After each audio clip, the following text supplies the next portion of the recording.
Hello, everybody. Welcome to another edition of Karlton Says Real Talk. And today I am here with one of the top finalists of the season 15 show of The Biggest Loser. I'm here with Miss Tanya Winfield. How are you doing today, Tanya? I am wonderful. Thank you so much for having me. No problem. Thank you so much for taking time out of your busy schedule to talk with me today. I'm really excited just to hear about your journey through this whole process. Okay, so let's go ahead and dig on in here. Biggest Loser.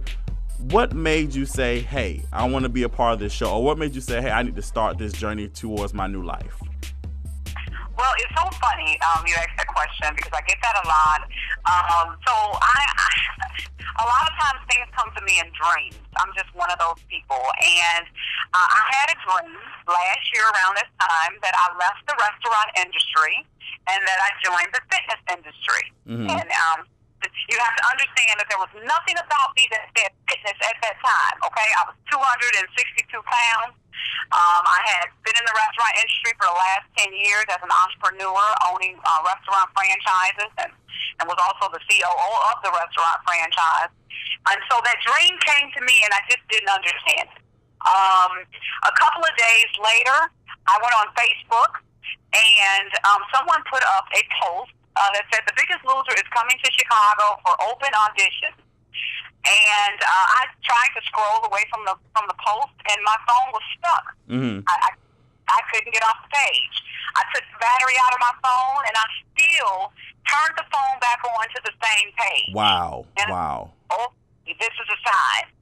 And then a friend of mine out of the blue called me and said, Tanya, The Biggest Loser is coming to Chicago. And I thought about you. And I said, okay, Lord, you don't have to keep hitting me upside the head. I get it. And that's how it started. I went to the open audition. I stood in line for 6 hours like everyone else. And the rest is history. Okay. Now, like I said, it's sometimes when we're watching the show, we don't really get to see everything because you're actually living this and we're watching just a couple of hours of it on television. Just kind of, just briefly, just talk about your experience actually being a part of the show. Like, how was your journey as far as being on The Biggest Loser? It was the best experience ever. It was like a family. Seriously, it was a family environment.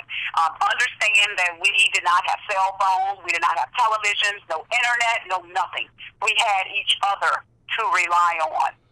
So it was a family environment. They took very, very good care of us. We cooked ourselves. I know that's like one of the big questions people have. Do we have a cook? No, we cooked ourselves. We planned our own meals. The trainers were there to work us out. We did a lot of work. This was not something that was easy. We worked out 8 to 10 hours a day on the show. So you get a little glimpse of it in a 1-hour episode, but there's a lot that goes on behind the scenes, and it's non-stop working out and adopting that healthy lifestyle. Was there ever a time when you were just like, you know what, I don't even want to do this anymore? Because, I mean, there are times when people are trying to change their lifestyle that it does get hard a little bit, and they want to quit. Was there ever a time you were just like, you know what, I don't want to do this anymore? You know, there were moments that I was missing my family. At that time, I had a 2-year-old and a 24-year-old and a 21-year-old. So I had those moments where I was just missing my family, and I just wanted to go home to see them. But then I thought about the fact that over 200,000 people apply for this opportunity every single year. And how dare I smack them in the face by quitting and giving up? Mm-hmm. So I thought about that. I thought about my why. Why was I there? I was there to change my life and to live a healthy life and be the best version of myself and to be able to teach my children how to have a healthier lifestyle. So I thought about that as well. And then there was an episode on the show. I don't know if people remember this, but there was an episode where we worked out with some cancer survivors. Mm-hmm. And some of those women were actually in remission, and some of them were still battling with cancer. And they worked out with us and did not give up. How dare I give up? So those are the types of examples, and those are the types of things that motivated me to say, no, I'm in this for the long haul. I'm not going until they tell me I got to go. And that's exactly what I did. That's right. Hey, amen. That's definitely a testimony. Definitely. Thank you for those inspiring words. Now, you were on the season with the big Ruben Studdard. Now, I'm a big Ruben Studdard fan. I don't know about you, but when you saw him for the first time, as far as on the show, like, what were your thoughts? Well, let me say this: I'm a number one biggest Ruben Studdard fan. Ruben is one of my BFFs. We talk on a regular basis. That's my buddy. He's a wonderful man with a great heart.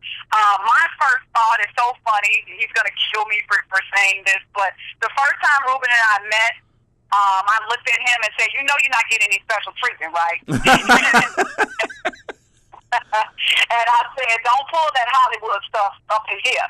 And we laughed, and he said, "Where are you from?" I said, "Chicago." He said, "Okay, that's why you're giving me a hard time." But that's how Ruben and I met. And let me tell you, I was excited about the fact that he was there. He's a humble person, and he did not get special treatment. He worked out and had the same food we had, and nothing special. And that's just a humbling man. So it was a great experience. Ruben also was like our pastor in the home. You know, we had Sunday school. You know, they're not going to show all that. Mm-hmm. But we had service. We had service on Sunday mornings. Ruben was one of the people that would preach on Sundays. He kept that great positive spirit in the house. He was a wonderful asset to the team. That's amazing. That's great. I wish they would show that. Like that, I want to know that unless you would have said it. That's great. That's awesome. Mm-hmm. Very awesome. Now, here's a question. I don't know if you get this often or not, but you know, after the show, you know, a lot of times the show, the Biggest Loser, is criticized because a lot of people say it doesn't really give a realism as far as weight loss and working out and everything, blah, blah, blah. Now, after the show, do you find it difficult to maintain what you learned from being on The Biggest Loser now that you're, you know, away from that environment? You know what? I was there physically for 4 months, but mentally and emotionally, I was there for the long haul. Mm-hmm. This is lifestyle change for me, so it's not difficult.